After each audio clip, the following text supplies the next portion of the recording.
말씀 사무엘상 7장 5절에서 6절까지입니다. 제가 가진 성경책은 구약 417쪽에 있습니다. 사무엘상 7장 5절에서 6절. 구약 성경 사무엘상 7장 5절에서 6절.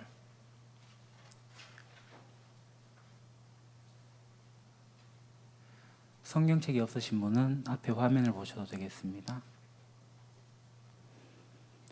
사무엘상 제7장 5절에서 6절. 우리 같이 한 목소리로 봉독하겠습니다. 사무엘이 이르되 온 이스라엘은 미스바로 모이라. 내가 너희를 위하여 여호와께 기도하리라 하매 그들이 미스바에 모여 물을 길어 여호와 앞에 붓고 그날 종일 금식하고 거기에서 이르되 우리가 여호와께 범죄하였나이다 하니라. 사무엘이 미스바에서 이스라엘 자손을 다스리니라. 아멘. 우리가 성경을 읽으려고 하면, 특히 구약을 읽으려고 하면 많이 힘들어요. 무슨 이야기인지 어렵기 때문에 그렇죠. 성경은 한 권의 책입니다. 그러나 이 성경이 한 권이 아니죠. 모두 예선 66권이에요. 혹시 구약이 몇 권인지 아십니까? 예, 39권입니다. 그럼 신약은 몇 권이죠? 27권. 예, 이것을 이렇게 외우시면 됩니다. 39, 27. 그래서 구약 39, 신약 27 더해서 66. 예, 이건 이제 기독교인이면 상식적으로 아시면 좋겠습니다. 39, 27. 예, 39, 27 합이 66. 예, 그래요.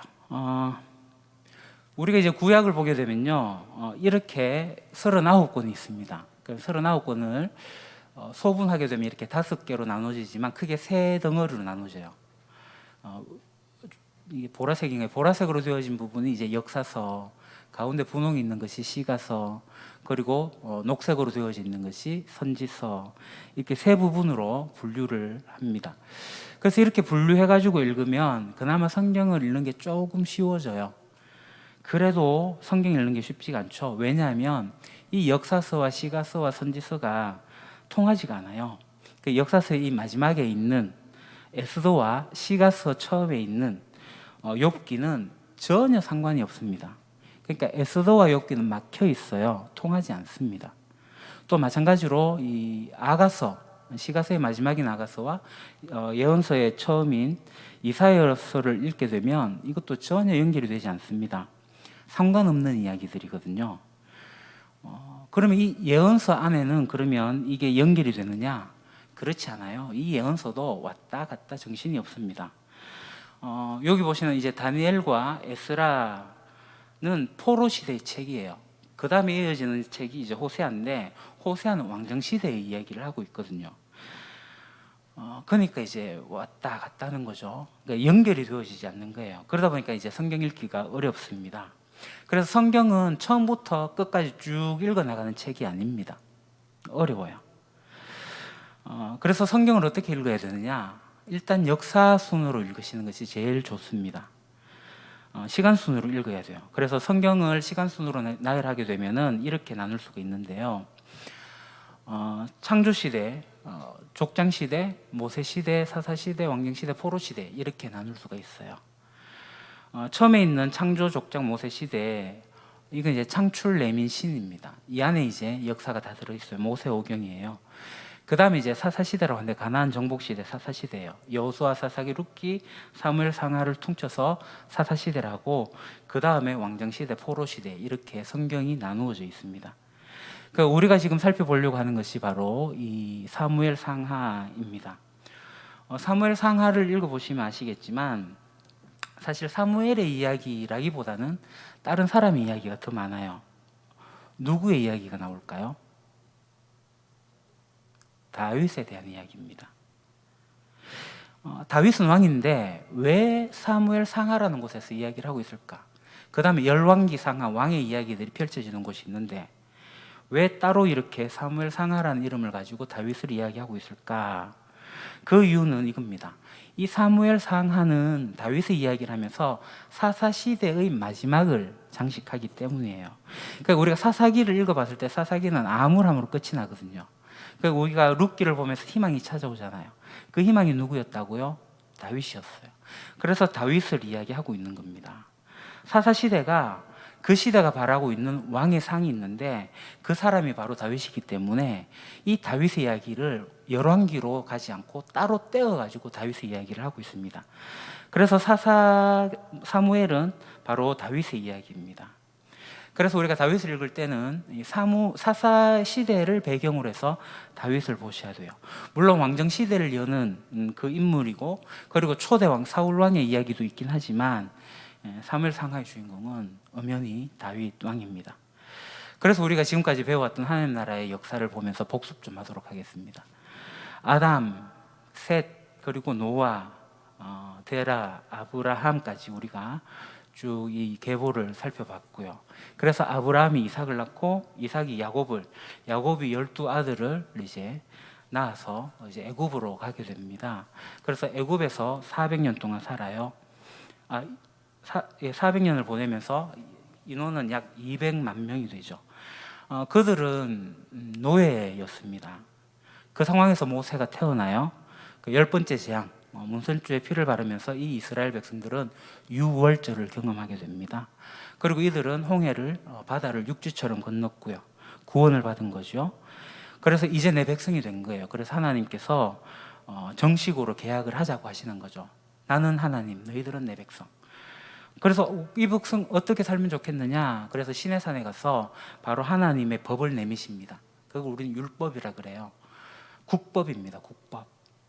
이 법대로 살아라 라는 거죠. 그리고 이제 내가 살 집도 하나 마련해라. 그게 성막이에요. 이제 백성도 있고 법도 만들어졌어요. 이제 땅이 필요합니다. 땅이 없었던 이스라엘이 가나안 땅으로 가게 돼요. 근데 가나안 땅에 바로 들어갈 수가 있었는데 1년 반 만에 갈 수가 있었는데 들어가지 못하죠. 그들은 안악작 손을 보고 우리는 메뚜기 같다. 그래서 이 광야에서 40년을 생활해요. 그리고 모세는 광야에서 죽게 되고 이제 모압 땅에서 죽게 되죠. 느보산에서 죽고 여호수아가 그 뒤를 이어가지고 이 가나안 땅에 들어가게 됩니다. 이제 땅도 갖추어졌어요. 여호수아와 이 광야 2세대가 가나안 땅에 들어가서 이제 12지파로 분배를 받아서 이렇게 살아갑니다. 이제 국민도 있고 주권도 있고 영토도 있게 됐어요. 하나님 나라가 유형으로 눈에 드러나는 나라로 건설이 되어졌어요. 이 12지파가 이제 안식을 누리면서 살아갑니다. 하나님 나라가 눈에 보이는 나라로 완성이 되어진 거예요. 그래서 이 나라는 하나님이 주신 법대로 살아가면 평안했어요. 안식이 되었습니다. 그런데 여호수아가 죽자마자 바알과 아세라를 섬기면서 배교해요. 그러니까 하나님으로부터 멀어지기 시작합니다. 이 가나안 문화와 섞입니다. 하나님 나라 모습 같지 않습니다. 혼합하고 혼돈하고 무법천지고 전쟁은 계속 일어나요. 그래서 이 사사 시대를 우리는 이러한 다람쥐 쳇바퀴 도는 구조로 배웠습니다. 문제가 일어나지만 하나님께서 사사를 일으키셔가지고 계속 회복을 시킵니다. 근데 하나님께서 이렇게 하라고 하나님 나라를 세우신 게 아니에요. 그러니까 하나님을 왕으로 섬기면서 이 12지파가 자유를 구가하면서 그렇게 살아가기를 하나님께서 원하셨는데 그렇지 못했습니다. 계속 배교를 하는 거예요. 그래서 이 사회 분위기는 왕으로 가요. 눈에 보이는 왕으로. 그런 여론이 팽배해지고 이 지점에서 사무엘이 등장하는 거예요. 그럼 사무엘이 누구예요? 사무엘은 그 사역을 왕이 있기 전까지의 다스린 사사로서 역할을 감당하지만 사무엘은 왕을 세우는 사람이라고 볼 수가 있습니다. 그래서 왕정을 수립하는 역할을 한 사람이 바로 사무엘입니다. 특별히 다윗의 길을 예비한 사람이었죠. 우리가 신약에 와서 예수님의 길을 예비한 세례 요한처럼. 그래서 이 12사사의 이야기가 기록되어지는 사사기 끝에 이제 룻기가 나오고 그 끝에 사무엘이 되어집니다. 사실은 사사기 21장 끝에 사무엘 이야기가 등장해도 괜찮아요. 근데 따로 사사기에서 떼어가지고 사무엘을 이야기하고 있습니다. 그래서 하나님의 나라가 이렇게 흘러가고 있는데 우리가 하나님 나라 이중도표를 보게 되면 이렇게 됩니다. 창출, 레민신, 사사기, 룻기, 사무엘, 상하, 열왕기, 상하 형태로 가게 돼요.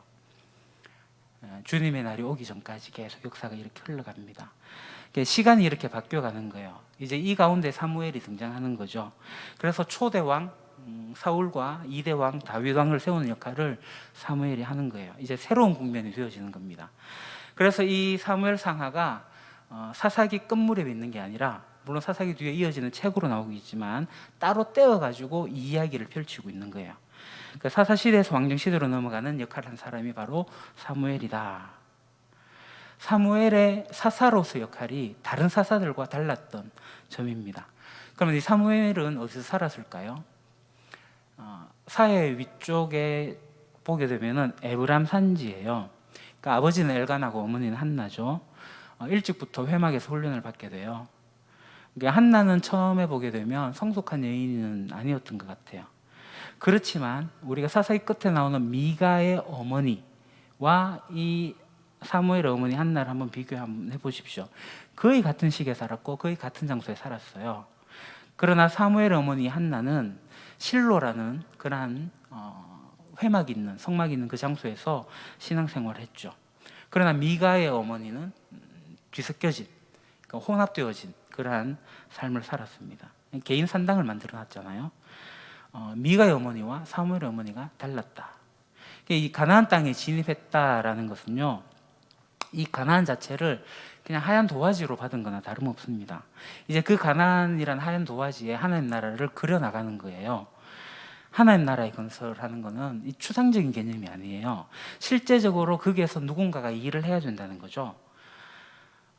이곳에 있는 사람들은 모세를 연구를 해야 됩니다. 왜냐하면 모세오경이라는 성경을 그때 가지고 있었거든요. 성경 공부를 해가지고 율법을 제대로 공부해야 되고, 거기서 가르치고 있는 제사법대로 해보려고 하는 실습도 해야 되고, 그러면서 자기 자신이 누구인지를 정확하게 알아가는 일들을 했어야 돼요. 모세가 없으니 성경을 통해서 공부를 해야 되는 거죠. 이것을 전수라고 합니다. 전수. 사무엘 상하에 들어와 보니까 이 전수의 장이 어디냐면 바로 회막이에요. 성막. 그 중심 인물이 바로 사무엘이다라는 말이죠. 그래서 사무엘은 후진 양성을 하는 교육기관도 세웠어요. 신앙 교육을 철저하게 했거든요. 혼탁한 사회 속에서 하나님 나라의 그러한 비전들을 알고 경륜을 깨달아서 그 가르치는 사역을 열심히 했던 레위인 사무엘입니다. 그래서 하나님은 기록의 승부를 거신 거예요. 이 레위인 사무엘이 다른 레위인들과 삶을 비교해 보십시오. 사무엘이 했던 활동의 반경입니다. 사무엘이 했던 얘기가 이런 거예요. 순종이 제사보다 낫다. 너네 그래 예배드리지 마라. 제사 그래 지내지 마라. 하나님의 외형을 보지 않는다. 하나님은 마음의 중심으로 오신다. 이 사사시대의 사무엘을 통해서 이렇게 하나님 나라의 말씀을 가르치고 선포하고 민중들에게 그것을 가르쳤습니다. 율법의 정신을 깊이 소화해내고 가르친 사람이 바로 사무엘이에요. 이 사무엘이 바로 다윗 왕의 배경이 되는 겁니다. 그래서 다윗은 물론 목동으로 있었지만 이러한 상황 속에서 사무엘로부터의 교육을 받았을 거다라고 생각을 합니다. 자, 그래서 우리가 사무엘의 생애인 바로 이 사무엘 상하를 읽어보시면 여전히 사사기를 읽고 있다라고 생각하시면 됩니다. 그렇게 연결이 돼요. 사사시대의 암울한 상황인데도 성경에 나타났던 하나님을 만난 사람들이 있어요. 그때 당시에 성경은 뭐라고요? 모세오경입니다. 모세가 기록하여 남긴 책이 성경입니다. 모세오경을 통해 가지고 하나님을 안 사람들이 누구냐? 사무엘이에요. 사무엘은 모세를 만나보지 못했습니다. 그런데 모세 이야기를 아는 거예요. 그 비결이 뭐예요? 앞서 말씀드린 것처럼 기록된 말씀, 성경, 그때 당시의 성경 모세오경, 이 모세오경을 읽었기 때문이고 열심히 공부했기 때문이에요. 모세로 하여금 기록하신 진리의 영이신 하나님께서 그 모세오경을 읽는 사람들에게 똑같이 역사하지 못하시겠습니까? 그러니까 하나님 나라의 전수의 과정은 바로 성경을 통해서 이루어지는 겁니다. 기록하는 거예요. 그래서 기록은 매우 중요하죠. 그래서 우리가 성경을 보면서 하나님을 보게 됩니다. 앞서 우리가 배웠잖아요. 레위 지파에게 왜 땅을 주지 않으셨다고요? 왜 흩어져서 살게 하셨다고요? 흩어져서 하나님의 법을 가르쳐라. 이게 레위인의 사명이었거든요. 레위 지파를 48개 성읍에 흩어놓으신 거 흩어져서 가르치라는 거예요. 신앙을 전수하라는 거예요. 그래서 믿음이란 게 뭔가? 믿음이란 하나님의 기록된 말씀을 이해하고 그것을 알고 들어서 깨닫고, 그래서 보지 못하지만 체험하지 못했지만, 그래서 과거에 일어났던 그 일이 지금 내가 경험하고 있다 라고 받아들이는 것, 그게 믿음입니다. 뭐 알아야지 받아들이죠. 알지 못하는데 어떻게 받아들입니까? 성경신학적 정의로 믿음을 이야기하면 이렇습니다. 자, 다시 사무엘은 성경 속의 인물이에요. 그럼에도 불구하고 이 사무엘은 성경에 나오고 있는 모세, 여호수아를 몰라요. 그 시대를 체험하지 못했습니다. 그 시대를 체험하지 못한 사무엘은 나나 사무엘이나 모세와 여호수아를 알지 못하는 건 똑같아요. 사무엘이 모세를 알기 위해서는 성경을 읽어야 됐고, 우리가 모세를 알기 위해서는 역시 성경을 읽어서 똑같이 받아들이는 거예요. 성경 속의 주인공이긴 하지만 기록된 말씀을 읽고 믿어야 하는 입장은 똑같은 거예요. 사무엘이 특별한 거 아니에요. 사무엘도 기록된 성경을 보고 이 모세오경을 보고 하나님을 안 거예요. 현장에 있던 사람들만, 체험했던 사람들만 하나님을 아는 게 아니에요. 체험한 사람들이 그 경험을 기록으로 남겨놓은 이 성경을 통해서 후대 사람인 우리가 현장 속에서 역사하신 하나님을 오늘 생생하게 체험하면서 오늘 역사하신 하나님을 만나면서 살아갈 수 있다는 거예요. 이것은 간접 경험이라고 할 수 있습니다. 그래서 성경은 위대한 겁니다. 살아계신 하나님이 인류 대대 자자손손 알 수 있도록, 모든 백성이 알 수 있도록 낸 하나님의 아이디어, 계시의 책 성경, 역사의 기록 성경. 성경은 단순히 도덕률 정도의 책이 아니에요. 하나님을 보여주는 유일무이한 척도 캐논입니다. 정경이에요. 그래서 성경을 보셔야 됩니다. 절망의 무대 속에 살았던 레위 사무엘이 만났던 하나님, 그가 만났던 하나님을 우리가 만나야 되죠. 자, 이제 사사시대의 드라마예요. 그 레위 사무엘로 시작하고 있는 사무엘 상하예요. 우리가 사사기의 끝부분에 미가를 보게 되면 실망을 해요. 그런데 우리가 룻기를 보면 희망이 찾아오는 것을 보게 돼요. 평범한 인생을 살았지만 룻은 룻대로 일상을 살았고 사무엘은 사무엘대로 일상을 살아났지만 하나님 나라의 중요한 위치에서 그 일들을 감당하고 있다는 것을 우리가 보게 됩니다. 그래서 우리가 사무엘 상하를 읽어보시면 아시겠지만 워낙 많은 내용들이 있어요. 근데 사무엘 상하를 읽어보시면 재미있습니다. 이야기로 되어져 있거든요. 그래서 사무엘의 생애, 그리고 사울의 생애, 이제 다윗이 등장하고, 그 다윗이 이제 초년기, 중년기, 말년기, 그러면서 읽어보시면 재미있습니다. 자, 그래서 오늘 본문이 나오기까지 사무엘 이야기를 간단하게 보도록 합시다. 자, 역사의 흐름을 이렇게 보게 됩니다. 이스라엘은 이제 사사시대 350년 동안 긴 어둠의 터널을 지나야 했어요. 저는 왜 이 어둠의 시대를 맞이하게 됐나? 신앙이 전수되지 않아서, 신앙교육이 실패했기 때문이다라고 봅니다. 그 긴 세월 동안에 그들에게는 이웃에 대한 배려도 없었고요, 하나님을 향한 깊은 생각도 없었습니다. 저마다 자기 욕심을 주장하는 대로, 각자 소견에 좋은 대로 그렇게 살았습니다. 여기서 우리가 생각해 봐야 될 것은 그 시대를 산 사람들도 많이 답답하고 힘들었을 거예요. 그러나 하나님 또한 답답한 마음을 가눌 길이 없었을 거라고 봅니다. 하지만 비록 이 이스라엘이 하나님의 뜻을 거역하면서 하나님을 멀리하긴 했지만, 하나님은 우리가 이사야서를 보시는 것처럼 내 멀리 있는 거 아니다, 내가 가까이 있다, 나 두 팔 벌리고 있다, 너희들이 와라. 하나님은 함께 계셨어요. 오랜 준비 끝에 그래서 하나님의 사람을 역사의 현장으로 보내시는 거죠. 이 어두운 시대의 역사를 광명의 역사로 인도할 사람, 그 사람이 준비되고 있었습니다. 그래서 사무엘상 1장을 보시게 되면요, 하나님께서 아기 낳기를 간절히 사모하는 한 여인을 주목하셔요. 이 여인의 이름은 한나입니다. 한나가 성전에 와서, 성전이 아니죠, 이때는 성막입니다. 회막에 와서 눈물로 기도하는데 그 기도의 내용은 아들을 달라는 거죠. 사람들이 많은 곳에서 차마 크게 기도할 수는 없고 작게 웅얼웅얼거리면서 기도할 수밖에 없었어요. 얼마나 간절하게 기도했는지 그녀의 얼굴이 붉게 변했다고 해요. 그것을 지켜본 제사장, 그때 이제 엘리 제사장이 있었는데, 이 얼굴이 붉어지니까 또 웅얼웅얼거리고 있으니까 포도주 끊으라, 너 술 취했다. 그렇게 충고하죠. 그러니까 한나는 그 속상한 마음을 엘리 제사장에게 답답한 마음을 털어놓아요. 그 사정 이야기를 다 들은 엘리 제사장은 한나에게 이렇게 얘기하죠. 하나님께서 너의 기도를 들으셨다. 그러니까 한나는 이 엘리 제사장의 말을 믿고 집에 갑니다. 정말 한나는 그렇게 구했는데 아들을 낳게 되죠. 그리고 약속대로 하나님에게 이 아들을 바칩니다. 엘리 제사장에게 데려가요. 이때 엘리 제사장의 아들이 홈리와 비나스가 있었는데 이 아들들이 나쁜 소문에 대해서 이 한나가 몰랐을 리는 없을 겁니다. 그럼에도 불구하고 한나는 하나님을 향한 진실한 믿음이 있었고 그 기도를 하면서 엘리 제사장에게 자기 아들 사무엘을 맡깁니다. 그래서 사무엘상 2장 1절에서 20절을 보게 되면 한나의 기도가 나오는데요. 이 한나의 기도를 여러분 한번 읽어보십시오. 그녀의 아름다운 그 믿음의 기도가 거기에 녹여져 있어요. 그렇게 이제 사무엘이 젖을 떼자마자 부모를 떠나서 엘리 제사장에 가서 하나님의 사람으로 준비되기 시작해요. 그 준비 내용 첫째는 이 엘리를 통한 일단 지식적인 교육이에요. 하나님을 아는 율법을 배우게 되는 지식이 필요했고요. 둘째는 이 엘리 제사장의 아들인 홈리와 비나하스를 반면교사 삼아가지고 시행착오를 줄이는 것이었죠. 그러기 난 준비를 하고 있는 동안에 어머니 한나의 기도가 뒷받침이 되어졌습니다.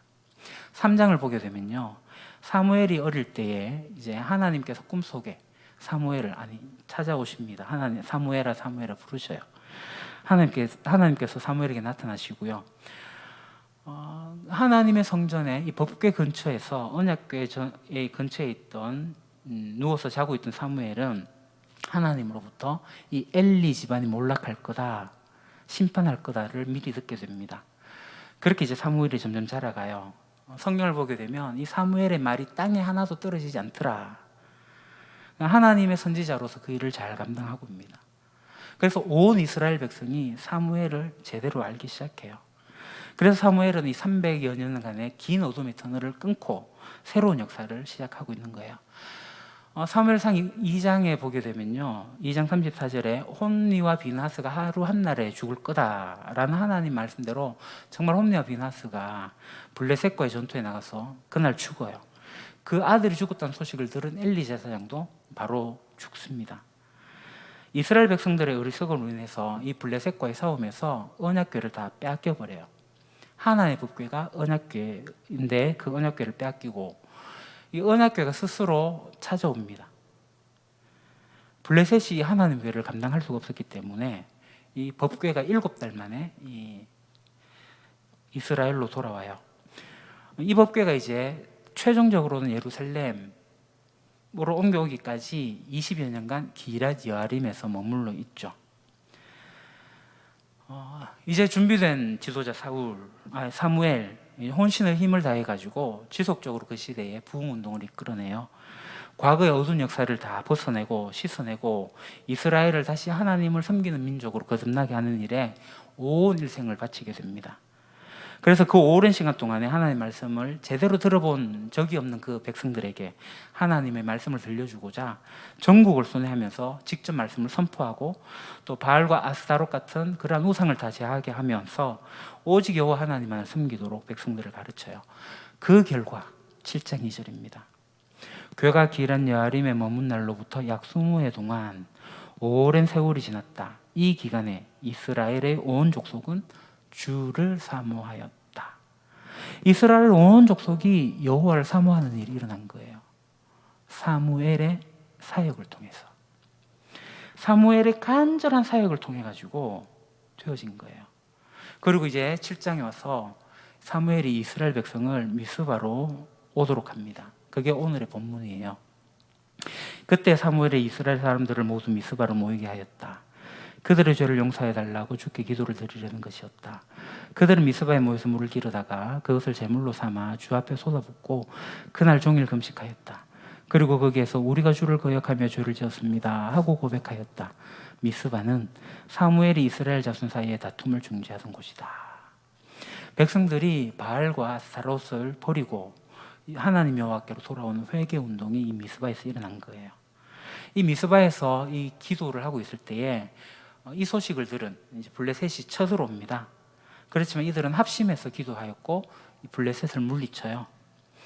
사무엘이 번제를 드리고 있을 때에 블레셋 사람이 이스라엘과 싸우려고 다가왔다. 그러나 그때에 주께서 큰 천둥 소리를 일으켜 블레셋 사람을 당황하게 하셨으므로 그들이 이스라엘에게 패하였다. 이후에 사무엘은 이제 해마다 베델, 길갈, 미스바로 순회하면서 지속적으로 하나님의 말씀을 가르쳐요. 16절, 17절. 그는 해마다 베델과 길갈과 미스바 지역을 돌면서 그 모든 곳에서 이스라엘 사람 사이의 분쟁을 중지하였다.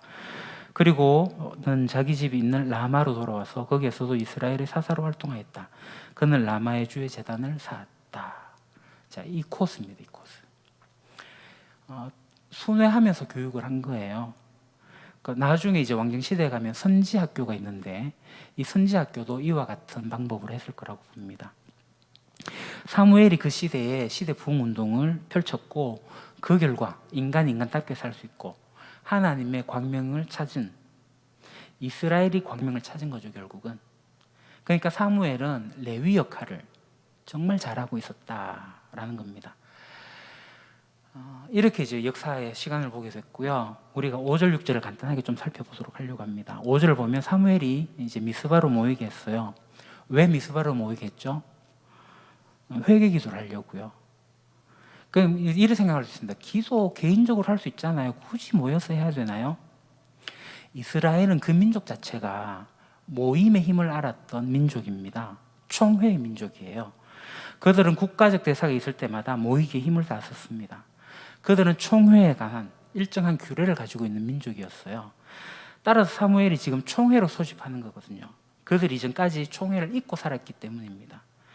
그래서 사사시대를 보게 되면 몇 번의 총회가 있긴 했지만 그때는 개인주의가 너무나도 팽배했어요. 그렇기 때문에 지금 사무엘이 총회로 모여라, 소집했다, 이 개인에서 공동체로 거듭나기 시작했다는 것을 살펴주는 겁니다. 자기 소견에 좋은 대로 행했던, 각자 개인주의에 강했던 그들이 이제 신앙을 통일하는 거예요. 신앙을 공유하려고 하는 거예요. 함께 하기 시작하는 거예요. 실제로 하나님 나라 백성에는 이러한 의미가 있습니다. 함께 공동체, 개인으로 신앙생활을 할 수 있습니다. 그러나 하나님 원하시는 건 공동체예요. 신앙을 조율하고 이 공동체에서 신앙을 바로잡고 새롭게 하는 어떤 통일되는 그런 면이 있습니다. 그래서 공동체는 매우 중요합니다. 일주일에 한 번 모이는 것도 중요해요. 개인적으로 예배 드릴 수 있긴 하지만 함께 모여서 예배 드리는 거 중요합니다. 코로나 시국입니다. 물리적 거리를 두기 위해서 우리가 함께 모인다는 게 힘들긴 하지만, 그러나 우리가 온라인을 통해서 함께 예배하면서 신앙의 공통점을 찾고 개인주의 신앙을 벗어나서 공동체로 함께 한다는 거 중요해요. 그게 공동체 영성이라고 이야기합니다. 오늘날 이 코로나로 인해 가지고 공동체 영성이 점점 무너져요. 그래서 굳이 본교회 예배 접속하지 않고 유명한 목사가 있는 교회에 접속해서 예배드리는 이들이 많습니다. 실제 데이터를 보게 되면요, 이런 결과가 있어요. 본교회 접속 안 하고 다른 교회에서 예배드리는 인원이 15%, 100명 중에 15명은 자기 교회 접속 안 하고 딴 교회 가서 접속해 예배드리고 있다는 거예요. 앞으로는 이게 점점 심화될 거라고 봅니다. 온라인상에 메타버스가 활용되어지는 온라인 교회도 나오게 될 거고요. 그러니까 중요한 것은 뭐냐면 그 안에서 일어나는 그리스도인들 간의 공동체의 역동입니다. 그래서 공동체가 중요해요. 하나님께서 우리를 유림교회로 공동체로 모으신 이유가 있습니다. 그것을 통해서 하나님 나라를 알 수 있게 했거든요. 사회적 거리로 지금 만날 수는 없지만 충분히 우리는 역동을 일으킬 수가 있어요. 그 역동을 일으키는 거 점검을 한번 해볼게요. 지난 한 주간에 여러분 우리 교회 공동체 안에서 연락을 한 사람 몇 명 있습니까? 지난 한 주간에 우리 교회 성도들하고 연락 한 번도 안 한 사람도 있을 거라고 생각합니다. 한번 생각해 보십시오. 그러니까 우리 교회에 속한 지 이제 1년, 2년 되신 분들은 제 이야기에 너무 부담 갖지 마십시오. 그러나 그보다 오랜 연수를 가진, 그래서 교회 공동체의 의미가 뭔지 아는 사람들은, 특별히 직분을 가지신 분들은 부담을 가지셔야 됩니다. 다른 말로 영적 아이는 부담을 안 가지셔도 돼요. 영적 청년, 영적 부모라고 하는 사람들은 부담 가지셔야 됩니다. 그게 사명이거든요. 케어해야죠. 돌봐야죠. 영적 부모라면 제 생각에는 하루 1명 정도는 관계 가져야 됩니다. 일주일에 5명 정도는 관계 가져야지 영적 부모의 역할을 할 수 있는 게 아닌가. 제가 이걸 부담 드리려고 이야기하는 게 아니에요. 저는 하나님을 알면 알수록 하나님께서 공동체에 관심이 있으니 공동체를 사랑하기 위해 가지고 같이 신앙생활하는 사람들이 나와 함께 하나님 나라를 만들어가기 때문에 그들에게 관심을 가질 수밖에 없다라고 생각을 하는 거예요. 근데 내 혼자 살기에 급급하고 있다면 하나님 앞에서 자기를 돌아보십시오. 하나님께서 원하시는 게 뭔지 찾아보십시오. 그럼 이 공동체를 생각하는 마음이 커져갈 겁니다. 그래서 나는 그리스도 예수 안에서 하나님의 새로운 가족 공동체에 속했다. PPT요. 이 고백을 할 수가 있게 되는 겁니다. 자, 6절. 6절을 보게 되면요. 물을 쏟아붓는 내용이 나와요. 여호와 앞에서 부었습니다. 그러니까 여호와 앞에 부었다는 것은 제물을 대신하여서 제의적 행동을 하게 되는 거죠. 구체적으로 이 물을 붓는 것은 제사의 제물로 사용되어진 거지만 이 행위와 더불어 나타난 게 뭐냐면 죄에 대한 고백이에요. 금식이에요. 그러니까 회개와 관련되어진 거죠. 그러니까 신약에서는 물 세례를 받게 됩니다. 죄를 회개하고 정결하게 하는 의식이 물 세례예요. 그러니까 예레미야에 보게 되면요, 물을 쏟아놓든지 네 마음을 쏟아넣으라 그러거든요. 그러니까 하나님 앞에서 참된 회개를 하라고 이야기하는 거예요. 그러니까 물을 부은 그날에 그들이 금식을 한 거예요. 이 금식의 의도가 뭐냐? 죄에 대한 슬픔으로 인해 가지고 육체적인 영양 공급을 중단하는 거예요. 그러니까 회개는 자기 절제 행동이에요. 하나님의 자비와 긍휼만을 구하는 것이 바로 회개고 그것이 금식으로 나타나는 겁니다. 이 금식이 하나님의 구원을 이루는 수단은 아니지만 자기 중심적인 삶에서 하나님 중심의 방향으로 전환하는 과정이 되는 겁니다. 그 회개의 방법이 금식이 될 수가 있습니다. 그래서 실제로 미스바에 그들이 모였고 회개하기 위해서 모였고 금식하였고 회개하였습니다. 사랑하는 유림 가족 형제자매 여러분, 물을 붓는 행위는 이스라엘 백성의 마음을 하나님께 다 쏟아놓는 거예요. 자기의 죄, 자기의 슬픔, 자기의 문제, 지극히 사소한 거라도 하나님 앞에 나와서 다 쏟아놓는 거예요. 쉬고 하고 무거운 짐진 자들아, 내 앞에 와서 다 쏟아놔라, 내려놔라. 주님 앞에 가게 되면 그럴 수밖에 없어요. 다 내려놓아요. 그냥 하나님 앞에 물을 붓는 행위는 오직 하나님만 섬기겠다는 그 의미도 있습니다. 그래서 이스라엘 백성들이 모여가지고 금식하면서 방향 전환, 하나님만 섬기겠습니다. 우리가 세상에 섬길 거 많아요. 돈도 섬겨야 되고 권력도 섬겨야 되고 명예도 섬겨야 되고 많은 것들 찾아갈 수 있습니다. 그러나 우리가 섬길 것은 하나님뿐입니다. 기도하겠습니다. 하나님, 하나님의 나라가 암흑기로 가지만 그 속에서 하나님께서 새롭게 하나님의 사람을 세우시고 하나님 나라를 이끌어 가심을 저희들이 보게 됩니다. 오늘날도 여전히 그러한 상황 가운데 우리가 우리의 사명을 잘 깨달아 하나님의 백성으로서 일을 감당하게 해주십시오. 그들이 미스바에 모여서 회개를 했던 것처럼 오늘 우리의 중심적인 삶에서 하나님께로 방향을 돌려 하나님의 중심으로 살기를 다짐합니다. 이 다짐 헛되지 않게 해주시고 하나님 백성으로 살아가는 저희들 되게 하옵소서. 예수님 이름으로 기도합니다. 아멘.